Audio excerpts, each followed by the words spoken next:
Okay, well, it is 7:30 and I'm not sure what's going on, but I'm going to go ahead and start and welcome you to your first roundtable. I'm not sure why this is, maybe you're out there and I'm just not seeing you.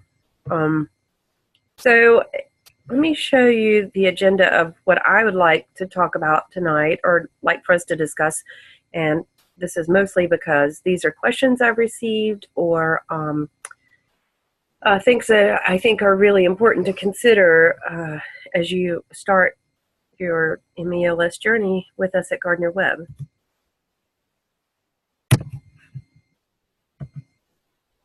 Let's do it this way. Okay.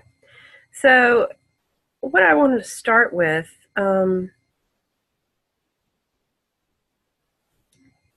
let's see. I just am so concerned that you're not out there. What the heck? Sorry.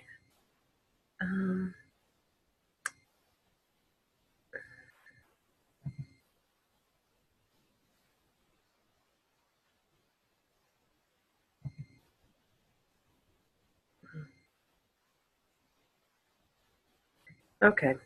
Well, I'm going to go ahead with this, and I'm sorry, let me just check my email and make sure I haven't heard from anybody.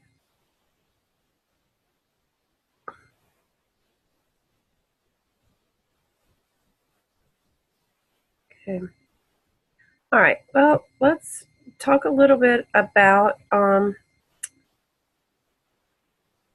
professional learning communities. What I'd like to do, you've had a decent number of resources provided in your course with 601, but there's just so much more out there. And a lot of that depends on where you are with PLCs at your school, in your district, in your experience. What I found is that we have a lot of schools that on the surface appear to participate in and have maybe even thriving professional learning communities. But when we start digging in, not a lot's actually happening.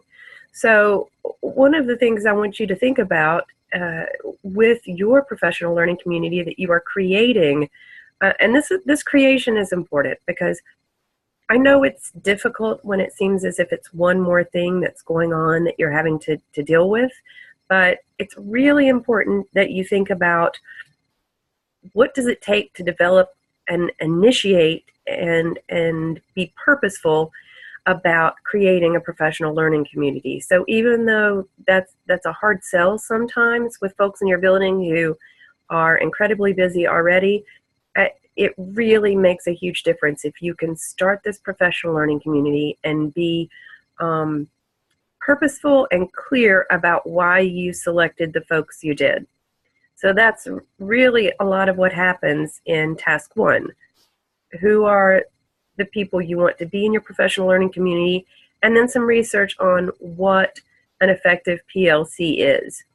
So I encourage you to think about norms, agendas, and the other things that are involved in a good professional learning community.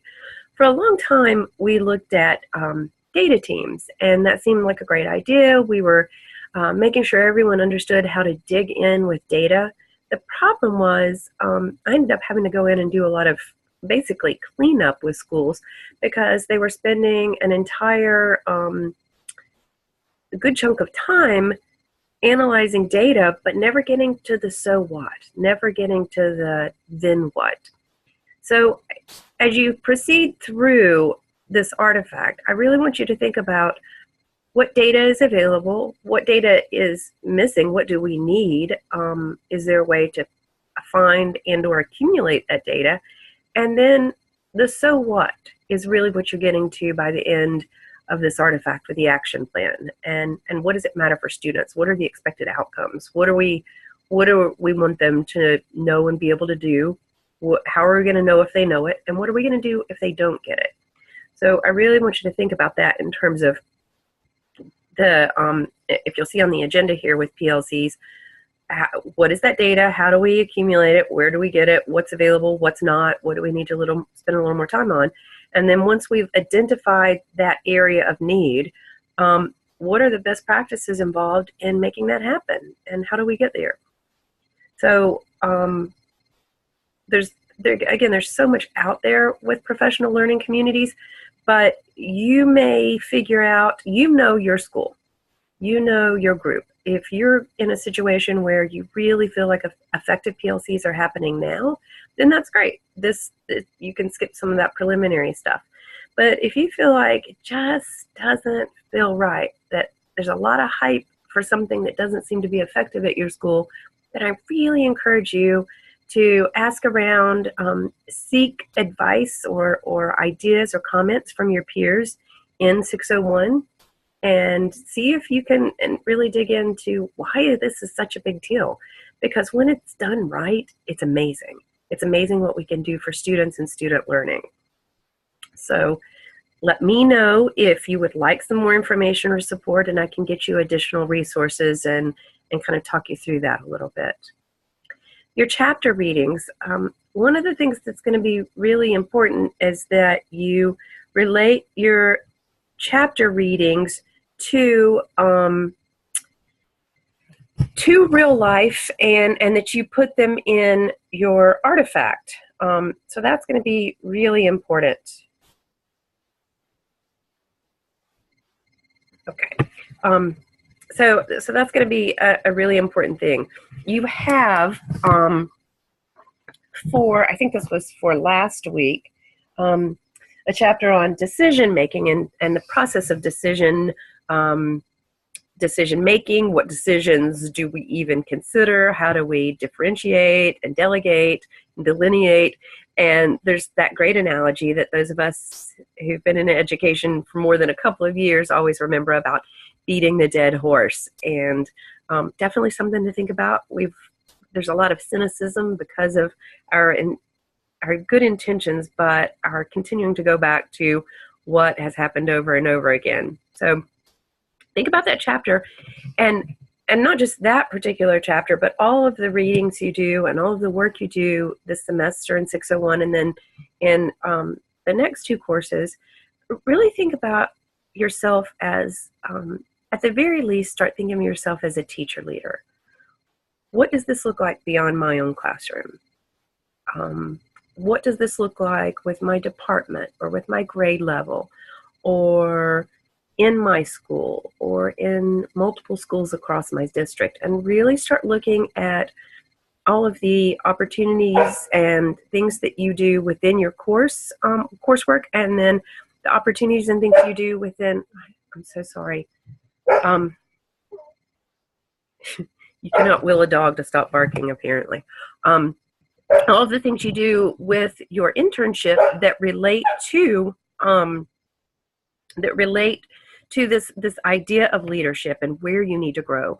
The beauty of this program is that you seek out those opportunities that you need, and we really, I think, do a strong job, although some of it is up to you, to differentiate and figure out where you are and what you need to grow. So it's really important that you keep those lines of communication open with in the artifact work and the coursework that you do with your instructor, in your needs and strengths and areas of needed growth with your clinical coach and with your site supervisor. So really be proactive in saying, I want to be as prepared as I possibly can be to be an educational leader in whatever capacity that may be. So I encourage you to take advantage of the opportunity and really push that personal agenda of where are my strengths and where do I need to grow. With the APSL, that really goes back to our PLC conversation. Think about PLC research, and then how do you determine based on your data, and really look at the big picture of data. There's a lot out there. We can be, the DRIP syndrome, data rich, information poor. Really see what's out there and where you may need to do a little additional digging.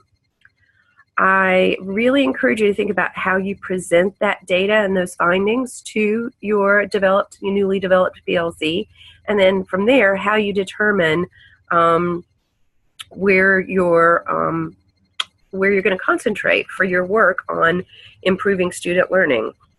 And you got a number of resources, again, of folks who can support you with this: your peer group, your course instructor, your site supervisor, and your clinical coach. So ask those questions and keep digging if you need to. I want to show you a link of something that I think it's really important as we potentially get bogged down in the minutia and feeling overwhelmed by what all's going on this semester. You've started a new school year and you have this coursework and you have your lives on top of all of your professional work. If you haven't seen this video called Know Your Why, I really encourage you to watch this. It might not even be a bad idea to share this with your PLC. And you have this incredible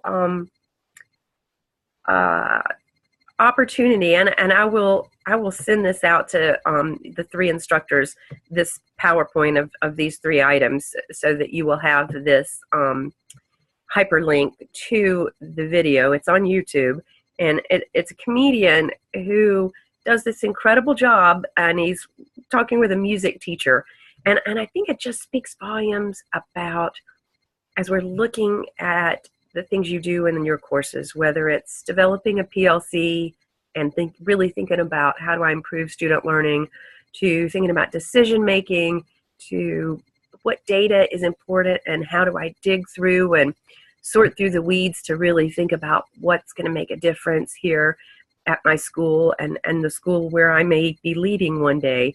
I really encourage you to take a moment and consider what your why is. You did a little bit of that when you developed your educational philosophy and submitted those brief papers, but this will help you, I think, continue to dig into that. Let's see if I can figure out if there are any questions here.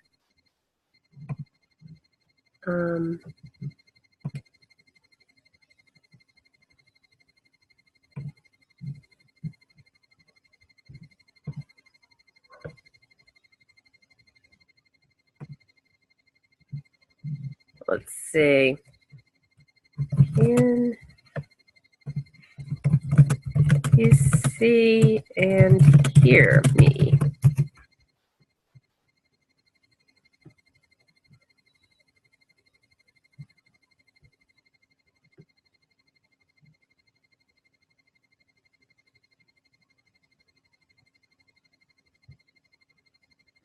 Okay. I'm not hearing from anyone, so I'm going to end this meeting and then see if I can share it and see where we can go from there.